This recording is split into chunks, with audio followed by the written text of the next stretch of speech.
Great. Hi, everyone.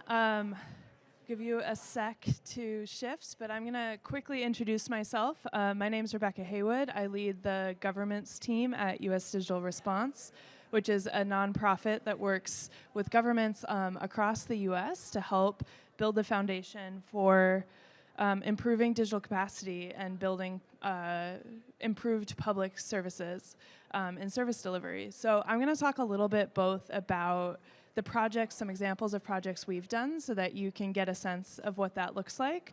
But also, we're a nonprofit that works with governments for free or very low cost.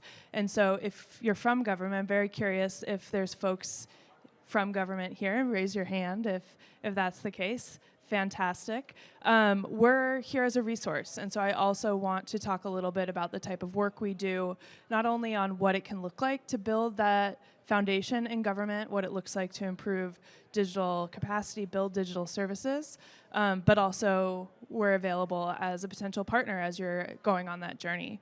And so to get started, we believe in kind of our foundation as an organization is that by strengthening digital capacity in government for any type of service, we can meet the needs of our communities and of our people. And this is really the fundamental tenet of what we're here to do. We're a small team. We work around the country, powered both by our staff, folks like me. There's a number of us in New York, but we're all over the country, from California to Chicago to Arizona, much more.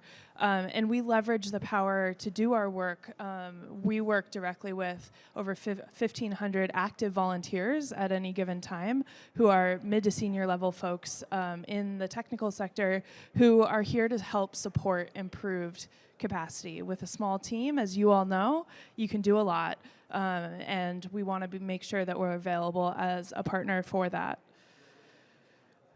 One of the things that we believe strongly in is that building internal capacity is vital. Partnerships with the nonprofit sector, private sector, academia, things like that can be fundamental, but building internal capacity within government to help forward what may come. We're in a time of great uncertainty, but having that capacity and that flexibility is fundamental.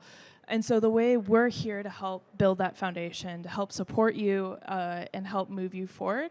And some of the ways that we've done that and some of the projects that I'll talk about today are how we've helped improve the experience of folks looking for housing, for folks that are unhoused in St. Louis, what that looks like from a technical perspective, how we help cities and counties run seamless elections to help strengthen our democratic institutions, and also building teams to help serve residents across the country. We do our work and in a number of different areas, and so thinking about how we can partner and how what we believe comes into this idea of digital capacity runs the gamut. We do everything from IT procurement is risky. We've all seen kind of IT projects fail. The number is something like only 13% of large-scale IT procurements are successful by the metric of delivering on time, on budget, and with the outcomes that we're looking for. What does it look like to change that? How do we build that internal capacity from a talent perspective? We're here to help shape how do you bring folks into the sector, into public sector? What does it look like to build a tech team? Things like improving language access for folks with low English proficiency. What does that mean in terms of service delivery? How do you do that from a research content design perspective? It may be low tech in some ways, but it can be fundamental in really improving that experience.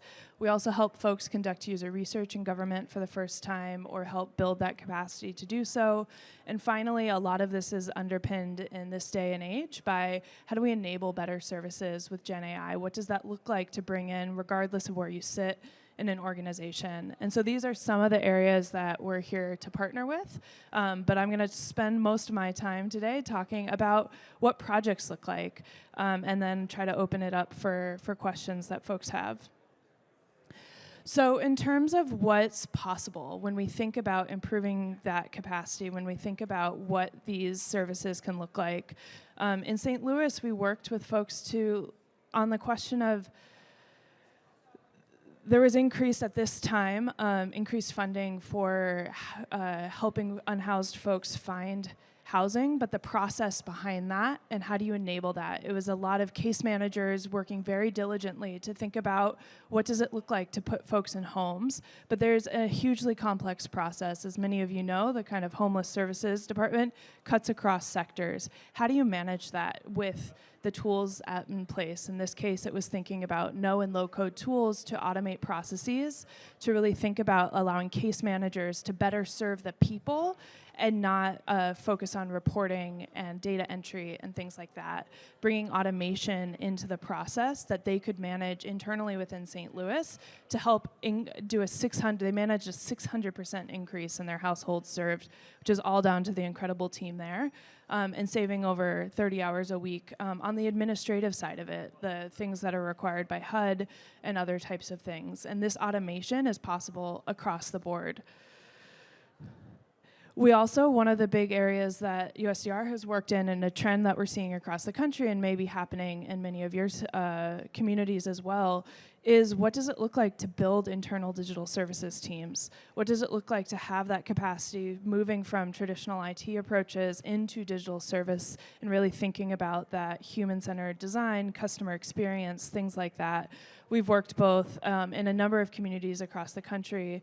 In Pennsylvania was one of the early ones with the city of Baltimore, and more to really think about what does that look like from a structural perspective, from an organizational design perspective, from a hiring and tech. How do you onboard folks? How do you retain tech talent in order to work with agencies across the board to really transform that internal capacity? Pennsylvania's been able to do this through the support of their executive branch, but also they're now working on issues across like permitting and much, much more that touches on a lot of the issues that you may be hearing about here today. It can really serve all agencies across the board. Finally, we do a lot of work in elections, which may not be something that you all are working directly in, but is a fundamental part of a lot of our infrastructure and really thinking about how things run. Again, from the administrative burden of running elections multiple times a year, and really thinking about what does it take to support that democratic institution? How do you make it more accessible?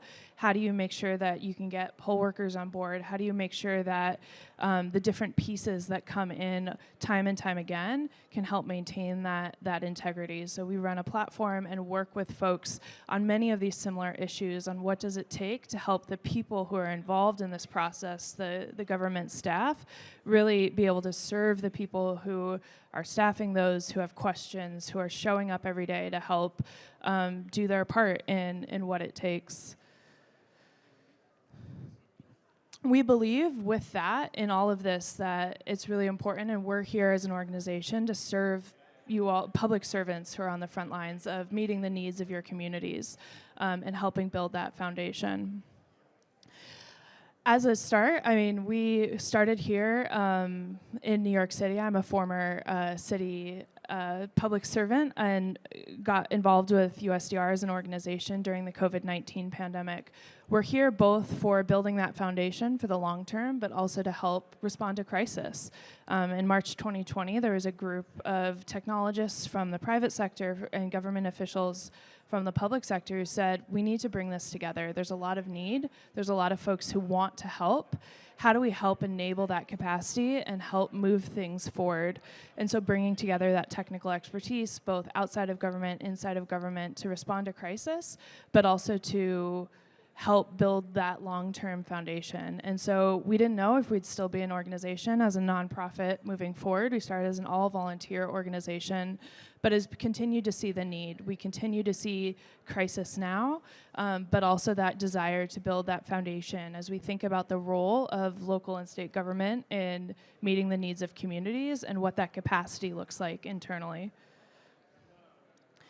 The way we work, so to the question of how might we be able to work together, what does this look like? We match, we work with any type of government across the country, and are demand driven. Really, what's the thing that you're trying to do? We've done over 550 projects since March 2020 with over 600 government partners, including a few folks in the audience, in every state and territory across the country.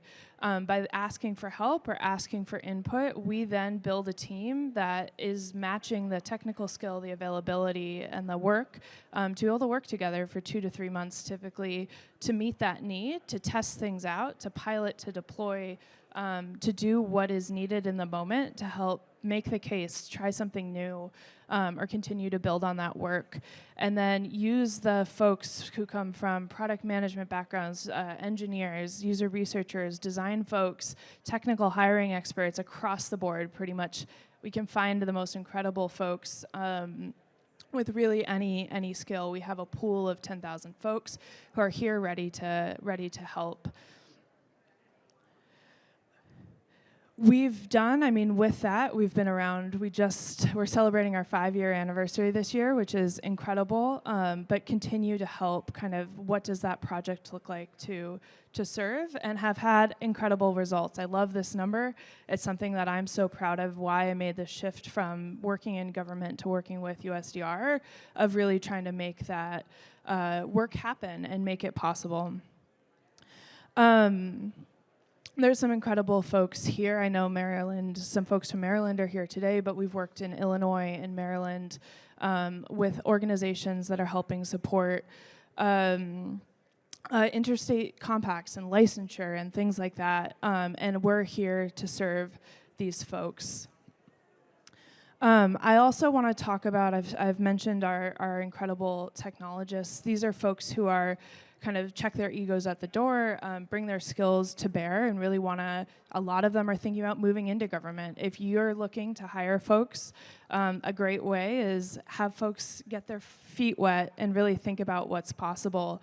These are some of the folks that we've had, former VPs of engineering who are retired, folks who are actively working in their jobs and really thinking about, does this serve my need to give back to my community? How can I think about what this looks like? Companies that we all know and use in other parts of our lives, how can we take some of that expertise and match it with expertise that's in government to really make a difference?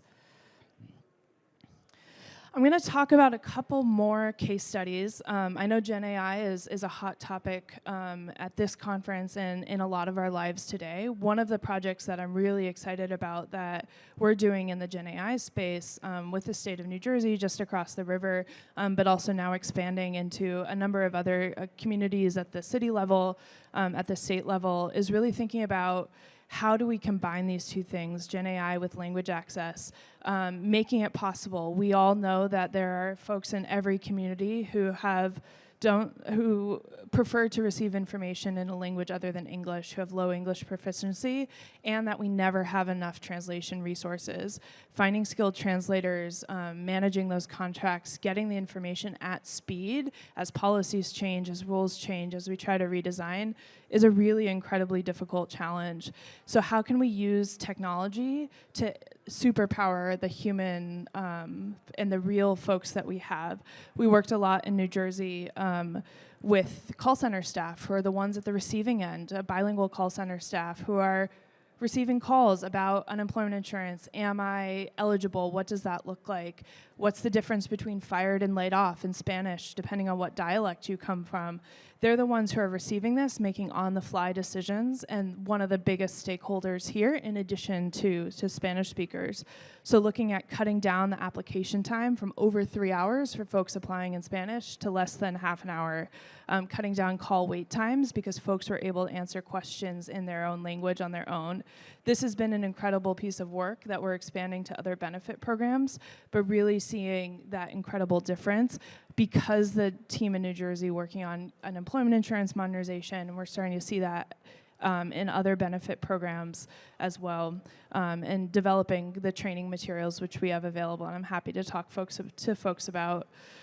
We also looked at things like how do you document ballot drop box security? We've seen this come up a lot. in this recent election, and what does public confidence, trust, and integrity look like for elections. And so one of the things that we worked on in a rural community was saying they needed to trust. They were a large community, and making sure that they had a process that could document that integrity and really give confidence publicly to the integrity of their election drop boxes. What does it look like? How do you, again, automate some of that process to document and have the information so that you know exactly what's happening and you can answer questions and build trust? Finally, we still continue to work in crisis with the recent wildfires in LA County, really thinking about clear communication. How do you protect public safety? How do you maintain that trust? A lot of that comes down to folks looking for information on the internet, content strategy, and really thinking about what's put out there, who's going to use it, and how do you do that quickly is a continued issue that folks are thinking about, but particularly important in moments of crisis. And so thinking about kind of, we were able to do this in less than 2 weeks, and really thinking about kind of what did folks need and how can the city in a time of limited resources really think about moving that forward into the moment of response and beyond. With that, we're here again to help, whether it's just to provide information on projects that we've done that may be of interest, and there's resources and things like that, or to partner directly with folks in government. Again, our goal is to provide free or very low-cost services to folks who are looking to build that foundation for digital capacity. With that, you can reach out to us. Happy to chat after. We have about 2 minutes if there's any questions that folks have. Yeah. Yeah, that's a great question. The question was, it reminds me of Code for America in the past. So we're really here. We do a lot of short-term work. It is in a lot of ways similar to where Code for America started. The founder of Code for America was actually involved in founding US Digital Response.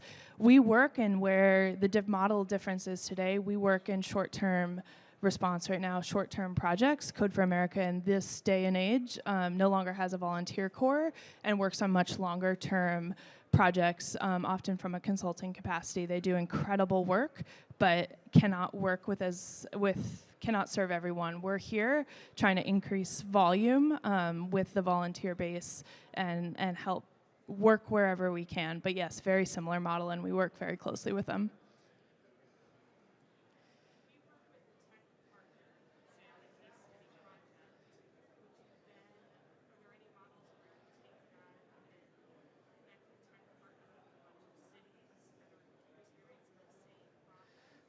Yeah, the question is, if we work with a tech partner on a project, is there a case where we connect with other cities on a same problem?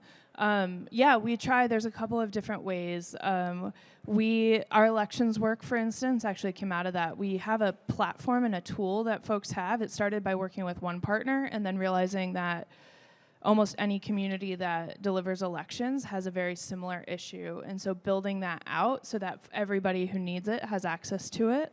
That's a living product that we deliver.